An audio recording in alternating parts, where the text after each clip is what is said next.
চারপাশে প্রচুর মানুষের সাথে দেখা হবে, অনেক ভিড় ঠেলে এগোতে হবে, অনেক রকম কথা কানে আসবে। শুধু আপনাকে যেটা করতে হবে সেটা হলো ইগনোর।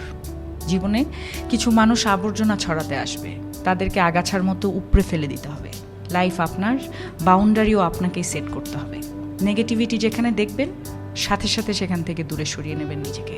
শুনতে খারাপ লাগলেও আপনার কাছের অনেক মানুষ আপনাকে খারাপ দেখতে চায়। তারা চায় সহানুভূতি নামক মলমের তলে একটু কাটা ঘায়ে নুন ছেটাতে। আপনি সিম্পলি সেই সুযোগটাই দেবেন না। অযথা তর্কে যাবেন না, বোঝাতে যাবার কোনো প্রয়োজন নেই।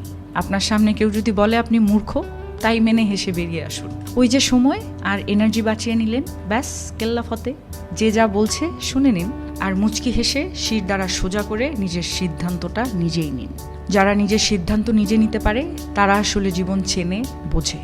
আপনাকে নিয়ে যখন বাকিরা সমালোচনা করতে ব্যস্ত থাকবে, আপনি ঠিক সেই সময়ে গাছ লাগান, ঘুরে আসুন, রং তুলি নিয়ে মনের মতো ক্যানভাস সাজান, বাড়ি গোছান, গল্প পড়ুন, পারলে আরও দুটো সাহিত্য পড়ে নিন, নিজের পুরনো ফটো দেখুন, ব্যাডমিন্টন খেলুন, ছবি তুলুন, চা খেতে বেরিয়ে পড়ুন, নামাজ পড়ুন, পুজো করুন।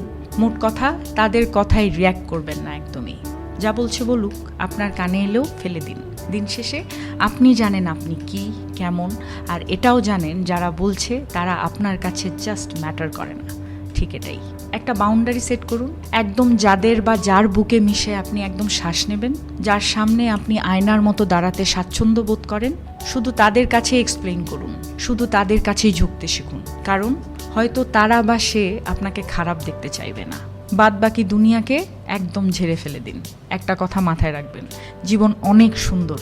আপনি যে জীবনটা বাঁচতে পারছেন সেটা অনেক সুন্দর। আপনাকে শুধু মাঝে মাঝে বেড়ে ওঠা আগাছাগুলোকে মিটিয়ে ফেলতে হবে, অথবা কোণে একটা কাটাঝড় দেখতে পেলে সাইড কাটিয়ে চলে আসতে হবে। সব কিছুর উত্তর দিতে নেই, সব কিছুতে রিয়্যাক্ট করতে নেই, সবাইকে বোঝানোরও কোনো প্রয়োজন নেই। এগুলো